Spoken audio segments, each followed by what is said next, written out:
I spent like ages trying to get a phrase just right in Google Translate, for a different language. Yeah. Yeah, you're not alone. Happens to the best of us. Today, we're diving into the world of neural machine translation. That tech that's getting like eerily close to actually breaking down the language barrier. And we're not just talking about swapping hello for hola here. Right. We're talking about tackling the nuances of like long, complex sentences. The kind that make you want to tear your hair out when you're trying to translate them. Okay, so that's where things get really interesting, right? Because, anyone who's used Google Translate or any of those online translators, it's easy to get kind of lost in translation, Yeah. especially with longer sentences. Absolutely. But this research paper we're going to explore today, Neural Machine Translation, by jointly learning to align and translate. Catchy title. Yeah, right. Rolls right off the tongue. It claims to have cracked the code.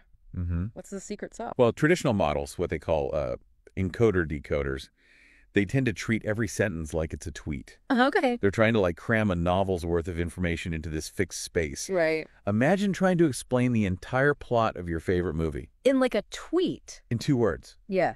Yeah, it just won't do it justice. Okay, I'm starting to see the problem here. It's like trying to stuff a giant suitcase, full of clothes into a tiny little gym bag. Right, you can't fit a square peg in a round hole. Something's got to give. Exactly. So how does this paper solve this problem? How does it solve the great translation squeeze? It all comes down to this really cool idea of an attention mechanism. Okay. It's like giving the translation model a detective's magnifying glass. Uh-huh. So instead of getting overwhelmed by the entire scene, all the details, they can zero in on the most important clues. That's a game changer. So instead of getting lost in just like a jumble of words, this attention mechanism is helping the model say, hey, focus on this part of the sentence. This part needs a little extra love. Exactly. So how does that work in practice? So they developed this new model that analyzes the sentences in a much smarter way. Okay. Imagine reading a sentence not just forward, but also backward. Okay. Understanding how each word relates to what comes before and after it. So it's getting the whole picture. Precisely. The full context. The whole shebang. The whole shebang. Okay. And then there's this other cool thing called soft alignment. Okay. It's like drawing lines between the words in the original sentence and their counterparts in the translated version. Uh-huh. But instead of these rigid connections, it uses probabilities. Okay. So it allows for more flexibility and nuance in capturing the relationship between words. So it's like teaching the model to connect the dots, but in a way that's more fluid. Yes, more adaptable. More adaptable. They put this new model to the test, right? They did. How did it stack up against the competition? So they pitted their model against a well-known system called Moses, Okay. which was kind of the reigning champ of translation at the time. Okay. The top dog. The top dog. And the results, well, let's just say it was a knockout. Ooh. Okay, spill the tea. Did this new model actually deliver? It wasn't even close. Okay. The new model, they dubbed it RNN search. Okay. It blew Moses out of the water, Wow. achieving a remarkable 15% higher accuracy rate, Okay.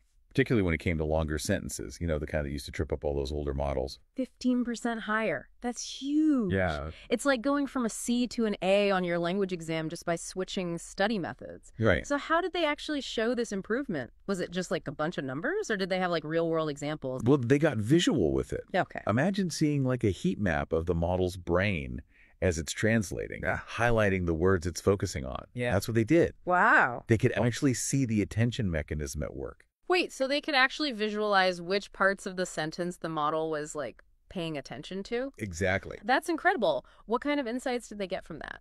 Let me give you an example. Okay. One sentence in their data set was, the agreement on the European Economic Area was signed in August 1992. Okay. Seems straightforward enough, right? Yeah. But translating that into French Hmm. poses a little bit of a challenge because the word order for that phrase needs to be flipped. Because in French, it's European Economic Area. That becomes, what is it, Zone Économique Européenne? Exactly. With the adjective after the noun. You got it. Right. And that's where the traditional model kind of stumbled. Okay. It translated the phrase literally, which led to a grammatically incorrect sentence. Right. But RNN search, with its fancy attention mechanism, understood the relationship between those words, Okay. despite the distance between them, and nailed the word order perfectly. So it's not just translating words, it's understanding the underlying grammar Right. and syntax of the sentence. Ex- That's amazing. It's almost as if this model has learned to think like a human translator, Yeah. at least to some degree. That's a great way to put it. Yeah.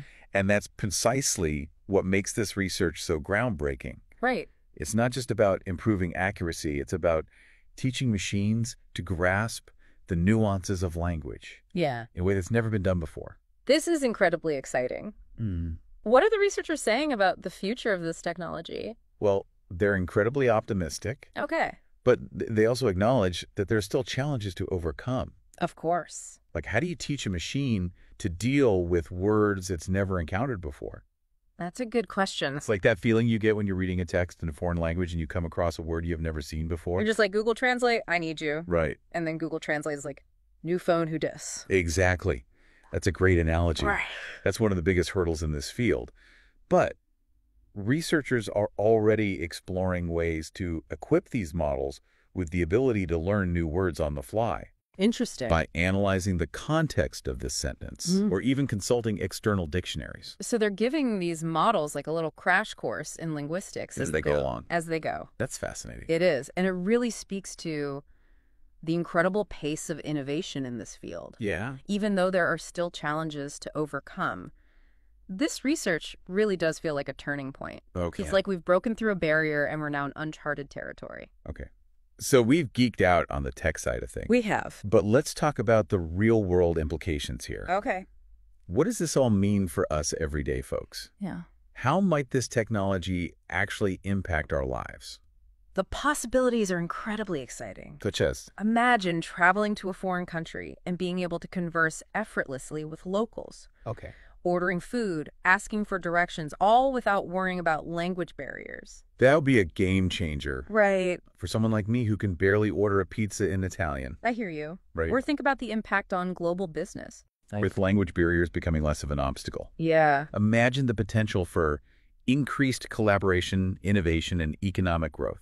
It's like the world just got a whole lot smaller. Exactly. And then there's the realm of education. Right. Imagine being able to access educational resources from anywhere in the world. Attend virtual lectures by renowned scholars from different countries. Yeah. Collaborate on research projects with people from all walks of life. It's about democratizing knowledge. Yeah. And making it universally accessible regardless of language barriers. This is truly mind-blowing stuff. It sounds like we're on the cusp of a new era of global interconnectedness. We are. All thanks to the power of neural machine translation. It's an exciting time. But it also makes you wonder about, like, the ripple effects, you know? Yeah. What happens when language is no longer this, like, insurmountable barrier to communication? Yeah, it's the question, isn't it? Right. On the one hand, you have this incredible potential to connect with people in ways that we've never been able to before. Yeah. You know, fostering cross-cultural understanding, collaboration.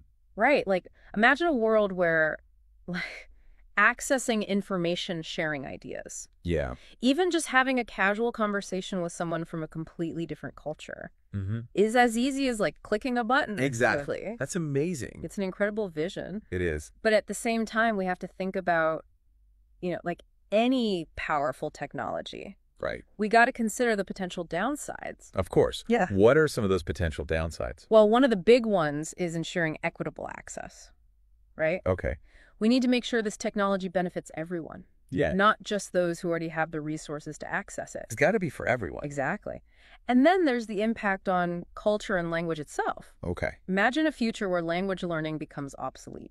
Wow. Yeah. How might that impact cultural diversity? The Right. preservation of languages? It's like that saying, I can't remember exactly how it goes, but it's like, if you talk to a man in a language, he understands that goes to his head.